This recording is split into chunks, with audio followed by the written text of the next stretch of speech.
پر شرکا اجتماع پر. تو حاجی شاید آپ کو یاد ہوگا کہ اب تک آج کی تاریخ تک انجام مطلب 2002 میں حاجی مشتاق کا انتقال ہوا. 5 نومبر سن عیسوی کے حوالے سے بات کروں اور سن ہجری تو آج ہم عرس منا ہی رہے ہیں. ہم 8 سال ہو گئے حاجی مشتاق رحمۃ اللہ تعالی علیہ کو ہم سے رخصت ہوئے. ان کی نگرانی کے دنوں میں، ان کے نگرانی کے بعد آپ کو شاید ایسا فرد نہیں ملا ہوگا جو حاجی مشتاق سے ناراض ہو یا ان کے مزاج کی یا ان کے انداز کی یا ان کی کسی بھی غیر اخلاقی حوالے سے شکایت کرتا ملا ہو. نہیں ملا ایسا. ماشاءاللہ. میں کہتا ہوں کہ یہ وہ وصف ہے جو سے شاید وہ محسوس کر سکتا ہے جس کا ہزاروں سے وابستہ اور راستہ ہو. جی درست فرما رہے. آپ کو ملیں گے کہ ناراض ہونے والا یار بات صحیح نہیں کی، یار ملا صحیح نہیں، موڈ صحیح نہیں دیا، میں تو وقت مانگنے گیا تھا تو وہ بڑوں کا مزاج ہوتا ہے یوں اور یوں. اتنی باتیں بیچاروں کی عموماً مشہور آدمی کی غیبتیں بہت ہوتی ہیں، بہت غیبتیں ہوتی ہیں مشہور آدمی کی. اور شاید یہ ایک سبب بھی ہو کہ مشہور آدمی کو یوں نیکیاں ان کے نامہ اعمال میں زیادہ داخل ہوتی ہوں. لیکن حاجی مشتاق رحمۃ اللہ تعالی علیہ کے معاملے میں مجھے آدھا آدمی بھی ایسا ملا نہیں ہے جو حاجی مشتاق کے اخلاق کے حوالے سے، کردار کے حوالے سے، مزاج کے حوالے سے کبھی اسے کوئی شکایت کی ہو. سبحان اللہ. معاملہ ان کی زندگی میں بھی تھا اور بعد وصال بھی ایسا نہیں ہوا. سبحان اللہ. جی بابو میں عرض کر رہا ہوں کہ یہ معاملہ ان کی زندگی میں بھی تھا کہ زندگی میں بھی کوئی ایسا ان کی گفتگو، ان کے انداز، ان کے کردار سے کوئی ایسی بات، کوئی شکایت موصول ہوئی ہو، زندگی میں بھی نہیں پایا گیا اور بعد وصال بھی تاحال جس طرح نگران کابینہ نے بھی فرمایا اور آپ بھی فرما رہے ہیں، واقعی ایسا کوئی نہیں ملا کہ جس نے آ کر ان کی زندگی میں کہا ہو کہ حاجی صاحب نے ہمیں صحیح بات نہیں کی، ہمیں وقت نہیں دیا، ہم سے صحیح گفتگو نہیں کی. حالانکہ آپ لوگوں کی دلوں کی دھڑکنیں تھے اور جہاں محفل میں جاتے، جہاں بیان کرتے، ہزاروں لوگوں کا اجتماع وہاں جمع ہو جایا کرتا تھا اور ہزاروں لوگ ان کی آواز سنا کرتے تھے. ان کی آڈیو کیسٹس کے جو ریکارڈ قائم ہوئے وہ بھی سب کے سامنے ہیں. اس کے باوجود اتنے اوصاف ان کے اندر آنے کے باوجود کوئی غرور، تکبر، بد اخلاقی کوئی شکایت زندگی میں اور بعد وصال بھی نہیں ملی الحمدللہ. بابو آپ یہ دیکھیے کہ ہر میری بات کو غالباً اہل علم اسلامی بھائی یا اہل علم حضرات بخوبی شاید سمجھ جائیں کہ یہ امت بھی گواہ ہے. قرآن پاک میں اس طرح کے مضامین موجود ہیں اور اس کی گواہی کی ایک اپنی اہمیت ہے اس امت کی. اور جب مسلمانوں کی ایک بہت بڑی تعداد مسلمان کسی کو اچھا کہیں، نیک کہیں، ستھرا کہیں نا تو اس کا ایک اپنا مقام ہوتا ہے. الحمدللہ. حاجی مشتاق کو اس طرح کے کلمات سے نوازنے والے، کلمات ادا کرنے والوں کی بہت بڑی تعداد ہے. اور میں آپ کو ایک اور ان کی بات بتاؤں کہ جمعہ میں عموماً تجربہ یہ جو جمعہ پڑھاتے ہیں مشہور بہت ہی چند ہوتے ہیں جن کے جمعہ میں آنے سے پہلے، بیان سے پہلے ان کی مسجد بھر جاتی ہے. حاجی مشتاق رحمۃ اللہ تعالی علیہ یہ ان مبلغین میں، ان خوش اخلاق مبلغین میں ان کا شمار ہوتا تھا کہ ان کی مسجد کنز الایمان جو بابری چوک باب المدینہ میں واقع ہے، جو ان سے مشہور ہوئی، ان کی مسجد میں ان کے جمعہ کے آنے سے پہلے 1 بجے جمعہ ہوتا تھا تو آنے والوں کو ظاہر ہے کہ 12 ساڑھے 12 بجے اور یوں 12:15 بجے کے آس پاس آنا پڑتا تھا. بیان شروع ہوتا تھا. ان کے بیان سے آنے سے پہلے ان کی مسجد بھر جاتی تھی. یعنی اگر ان کا بیان آپ نے مسجد میں کیا اندے گا بیان سے پہلے، اور ان کے بیان کے بعد پھر ان سے ملاقات کرنے والوں کی اس وقت میں نے لائن دیکھی ہے. لائنیں لگا کر لوگ ملاقات کرتے تھے اور حاجی مشتاق رحمۃ اللہ تعالی علیہ انتہائی خوش اخلاقی کے ساتھ منبر پر کھڑے ہو کر ان سے ملاقاتیں کیا کرتے تھے. لوگوں کے دکھ درد کو سمجھنا، حتی الوسع لوگوں کے دکھ درد کو دور کرنا، ان کی پریشانی میں، ان کی مشکلات میں ان کے کام آنا اور جائز اور بہتر معاملات میں سفارشیں کرنا. تو یہ ایسے ان کے اوصاف تھے. مجھے یہ 29 شعبان کو یہ دنیا سے رخصت ہوئے اور اس کے بعد یہ ہوا کہ جہاں جہاں حاجی مشتاق رحمۃ اللہ علیہ رمضان مبارک میں وقت دیتے تھے آخری اشرے بالخصوص، تو رابطہ کیا گیا کہ اب جناب عمران بھائی آپ آؤ، جب حاجی مشتاق آتے تھے تو میں نے نیت کی چلے جہاں حاجی مشتاق تشریف لے جاتے تھے میں بھی وہاں حاضری دے دوں۔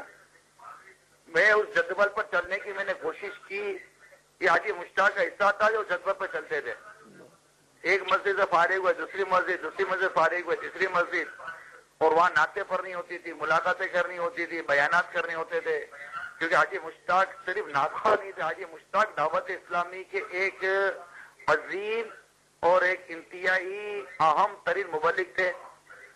اپنے حصے کا یہ ایسا کام کر گئے کہ جس کی نظیر نہیں ملتی۔ ان کے بیانات کو سن کر کتنے لوگوں کی زندگی میں مدنی انقلاب برپا ہوئے، ملتے ہیں لوگ، ان کے بیانات کی تعریفیں آج تک ہم سنتے ہیں، اور یہی کہ یہ ہمارے تمام اسلامی بھائیوں کے لیے اس میں ایک بڑا درس ہے کہ حاجی مشتاق ایک محض نعت خوان کی حیثیت دعوت اسلامی میں نہیں تھے، کیونکہ یہ ایک اچھے مبلغ اور تنظیمی ذمہ دار تھے۔ جن دنوں کو ذمہ داریاں ملی تھیں باب المدینہ میں اور عموماً پاکستان میں علاقائی نگرانوں کا کانسیپٹ ہوا کرتا تھا۔ ان دنوں وہ باب المدینہ کے بہت ہی اہم علاقے اورنگی ٹاؤن، جسے مشہور ہے کہ ایشیا کی سب سے بڑی کچی آبادی کہلاتی ہے، وہ یہ وہاں کے ہر دل عزیز اور منظور نظر نگران تھے، اور ان کو تنظیمی تجربات بہت تھے۔ دوسری بات جو ان کی خصوصیات میں بیان کروں، یہ کامل مرید تھے، الحمدللہ ایک مرید کامل کی حیثیت سے انہوں نے زندگی گزاری۔ اگرچہ یہ پڑھے لکھے سمجھدار کوالیفائڈ اسلامی بھائی تھے، پروفیشنلزم کے ساتھ انہوں نے اپنی زندگی گزاری تھی بطور معاش۔ ان کا معاشی یہ کہیں جاب کرتے تھے، وہ کوالیفائڈ یہ اسلامی بھائی تھے، بہت سمجھدار تھے، عقل مند تھے، تدبر تھا ان کے اندر، غور و خوض کرتے تھے، مبالغہ آرائی سے حتی الوسع بچنے کی یہ کوشش کرتے تھے۔ ان تمام خصوصیات کے ہوتے ہوئے بھی اپنے پیر و مرشد کی عقل، فراست، دور اندیشی، ذہانت کے آگے انہوں نے ہمیشہ اپنے آپ کو سرنڈر کیا، اور امیر علیہ سنت کی توقعات کے مطابق انہوں نے دعوت اسلامی کے مدنی کام کرنے کی ہر وقت کوشش کی۔ الحمدللہ اطاعت، فرما برداری کے وہ اہم اوصاف ان کے اندر کوٹ کوٹ کر بھرے ہوئے تھے۔ آج بھی اسلامی بھائی ان کی اطاعت، فرما برداری اور وفاداری کے گیت گاتے ہیں۔ اچھا، وہ مجھے یاد آ رہا آپ کے بات پر کہ گلزار حبیب میں حاجی مشتاق کا واقعہ کس نے بتایا تھا کہ یہ سیڑھیوں پر آئے اجتماع میں شامل ہونے کے لیے اور وہیں بیٹھ گئے، تو دیکھنے والے حیران ہوئے کہ آپ یہاں بیٹھ گئے، تو کہنے لگے کہ آپ نے سنا نہیں؟ تو حضرت صاحب، اس وقت امیر علیہ سنت کو حضرت صاحب عام طور پر کہا جاتا تھا، کہ حضرت صاحب فرما رہے ہیں بیٹھ جاؤ، وہیں بیٹھ گئے۔ ماشاءاللہ ایسی اطاعت تھی، مرشد کے معاملے سے اپنے ذہن کو استعمال نہیں کرتے تھے۔ حاجی شاید یہ مشتاق بھائی کے لیے خاص نہیں ہے، یہ ہر مرید کے لیے خاص ہے کہ پیر کے ہمیشہ یاد رکھیے شاید بھائی، دل کے معاملے میں دماغ کا استعمال نہیں کیا جاتا۔ سبحان اللہ، دل کے معاملے میں فیصلے دلی سے لیے جاتے ہیں۔ سبحان اللہ۔ جب دل اور دماغ کی لڑائی کریں گے نا تو آدمی مطلب کہیں کا نہیں رہتا۔ تو پیر کو دل دیا ہے، اور جب دل دے دو نا تو وہاں دماغ کا کام نہیں ہوتا، کہ عقل کو تنقید سے فرصت نہیں، عشق پر اعمال کی بنیاد رکھ۔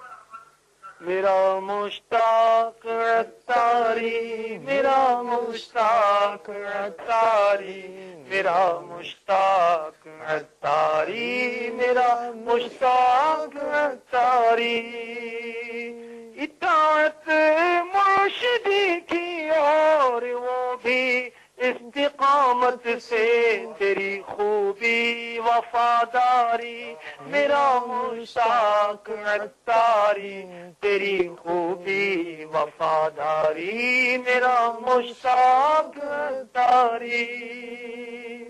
میری ناقص عقل میں شاہد بھائی دعوت اسلامی کے دو اہم ترین اسلامی بھائی جن کا تعلق مرکزی مجلس شورا سے رہا ہے، میں ان کا ذکر کرتا ہوں۔ اللہ تعالیٰ دعوت اسلامی کے تمام مبلغین جو محروم ہوئے وابستگا متعلقین محبین، اللہ سب کی مغفرت فرمائے، آمین آمین اللہم سب آمین کے درجے بلند فرمائے، اللہم آمین قبروں کو جنت کا باغ بنائے۔ آمین۔ اس وقت دعوت اسلامی کی ہو سکتا ہے کہ بہت بڑی ذمہ داران کی تعداد متعلقین محبین ہمارے ساتھ مدنی چینل پر ہوں۔ اس وقت مرکزی مجلس شورا کے حوالے سے میں بات کروں تو دو اسلامی بھائی جن کا نام ایک عطار کا پیارا، ایک عطار کی دل کی دھڑکن، سبحان اللہ۔ حاجی مشتاق رحمۃ اللہ تعالیٰ علیہ اور مفتی دعوت اسلامی رحمۃ اللہ تعالیٰ علیہ، ان دونوں کے معاملے میں اگر بات کی جائے نا شاہد بھائی، تو یہ دونوں کی اپنی اپنی جدا جدا خصوصیات ایسی تھی اللہ کہ وہ مریدین کے لیے ایک ماڈل بن کر گئے ہیں۔ سبحان اللہ۔ فاروق رحمۃ اللہ تعالیٰ علیہ مفتی دعوت اسلامی یہ بھی اپنے طور پر ایک ماڈل بنے اور معیار بنے مرید کے لیے۔ دیکھیں مرید کا مرید سے تقابل ہے، پیر سے مرید کا کیا تقابل؟ پیر آنکھ والے کا اندھے سے کیا تقابل کرو گے؟ پیر آنکھ والا ہوتا ہے کیونکہ وہ رہنما ہوتا ہے، مرید نے ہاتھ دے دیا تو مرید کی آنکھ تو بند ہو جاتی ہے۔ بے شک۔ مرید کو تو ویسے ہی آنکھ کھولنا طریقت میں جرم ہے کہ وہ بس پیر کی شرائط دیکھ کر پیر کامل مل گیا، ہاتھ میں ہاتھ دے اور چلتا رہے، کیونکہ پیر کن منزلوں پہ لے کے جائے گا مرید کو پتہ ہی نہیں ہے راستہ کون سا ہے کیا ہے، مرید تو راستے پہ کبھی چلا ہی نہیں ہے۔ تو جب انون راستے پہ جائے گا تو اس کو پریشانی اور گھبراہٹ ہو سکتی ہے، لیکن اس کو اعتماد ہونا چاہیے کہ میں نے جس رہنما کے ہاتھ میں ہاتھ دیا ہے یہ مجھے شریعت کے اس راستے پر لے کے جائے گا، سنت کے راستے پہ لے کے جائے گا، شریعت کا راستہ اور سنت کا راستہ لے کر ہی جنت میں جاتا ہے۔ تو یہ تو پیر کی شرائط تو اول چیک کر لی جاتی ہے، اس کے بعد پیر چیک نہیں کیا جاتا، چیک پیر کیا ہی نہیں جاتا، یہ میں عرض کر دوں، کیونکہ جو چیک کیا گیا نا وہ اس وقت پیر نہیں ہے۔ آپ پیر بنانے کے لیے کسی کو چیک کر رہے ہیں کہ آیا وہ ان 4 شرائط پر پورا اترتا ہے جو میرے آقا اعلیٰ حضرت امام علیہ سنت نے بیان کی۔ جب وہ 4 شرائط پر پورا اترا اور آپ نے اس سے بیعت کر لی، اب وہ ہو گیا آپ کا پیر۔ تو پیر کبھی بھی چیک نہیں کیا جاتا، جو پیر کو چیک کرے وہ مرید ہی کیا بنا، اس کو تو ابھی مطلب کہ وہ طفل مکتب میں بھی نہیں ہے، وہ مریدی سمجھ ہی نہ سکا، مریدی کہتے کس کو ہے۔ تو الحمدللہ یہ اتنی بنیادی باتیں ہمیں مفتی دعوت اسلامی مفتی محمد فاروق عطاری رحمت اللہ تعالیٰ علیہ اور اپنے عطار کا پیارا حاجی مشتاق عطاری رحمت اللہ تعالیٰ علیہ نے انہوں اتنے پیارے انداز سے سمجھایا ہے کہ حد نہیں۔ کئی ایک میٹر میں شورا کے دنوں میں آپ کو شاید بھائی شاید یاد ہوگا، بعض معاملات میں ہم کسی طور پر وہ ذہنی طور پر تھوڑا سا وہ تناؤ کا شکار ہو جاتے تھے۔ حاجی مشتاق رحمت اللہ کہ آپ نے ٹھنڈک دیکھی تھی ماشاءاللہ، مجھے یاد نہیں ہے، ذاتی طور پر عرض کر رہا ہوں، ذاتی طور پر کہ میں نے مشتاق کو وہ جو غصے کی حالت میں جو نہیں آپے سے باہر ہو جاتے، جی میں نے اب تک جب تک مشتاق بھائی حیات رہے اور جب سے میں نے مشتاق بھائی کو جانا پہچانا، جب میں گلزار ابھی میں ذیلی نگران تھا اس وقت سے میں حاجی مشتاق رحمۃ اللہ علیہ کو، یار دعوت اسلامی کے ہر چھوٹے سے چھوٹا بڑے سے بڑا ذمہ دار حاجی مشتاق رحمۃ اللہ علیہ کو اس وقت بھی جانتا تھا، لیکن ان کے قریب رہنے کا موقع اس وقت ملا جب تنظیمی ذمہ داریاں ایک ساتھ ملی۔ تو ان کو کبھی بھی اس حالت میں نہیں دیکھا جیسے غصے میں عموماً ہی ہمارے یہاں وہ قابو سے باہر ہو جاتے ہیں اور اول فول بولنا شروع کر دیتے، نہیں بالکل برف کی لادی تھی میرا مشتاق عطاری۔ سبحان اللہ۔ حسن خلق کا پہ کر تبسم لب پہ تھا اکثر، نہ اس میں تھی جفاکاری میرا مشتاق عطاری، نہ اس میں تھی جفاکاری میرا مشتاق عطاری۔ شاید آپ ان کی منصب سے بے رغبتی یاد کریں، آپ کو یاد آ جائے گا جب مشتاق رحمت اللہ علیہ بیمار تھے، شورا کا وہ وقت وہ پورا ہوا تھا جو ہمارا دورانیہ ہوتا ہے۔ اللہ اللہ، مجھے آپ کی بات پر الحمدللہ وہ منظر نگاہوں کے سامنے گھوم گیا کہ حاجی مشتاق بیٹھے ہوئے چاروں رو رہے تھے۔ مرکزی وزیر شورا نے یہ طے کیا ہے کہ ہمارے اس بار بھی نگران آپ ہی رہیں گے۔ حاجی علی کو بھی یاد آ رہا ہوگا، حاجی علی کو یاد، حاجی علی شروع سے ہمارے، حاجی علی تو وہی جب سے شورا بنی، حاجی شورا اور حاجی علی ایک ہی بات ہے۔ الحمدللہ۔ ایسا وہ منظر ایسا تھا کہ بس جب یہ اعلان کیا نا، کیونکہ مشتاق بھائی کے آنے سے پہلے جو اسلام بابا موجود تھے تو طے کر لیا تھا کہ یہ اور جب مشتاق بھائی کو بتایا کہ اب آئندہ 12 ماہ کے لیے بھی آپ نگران شورا ہیں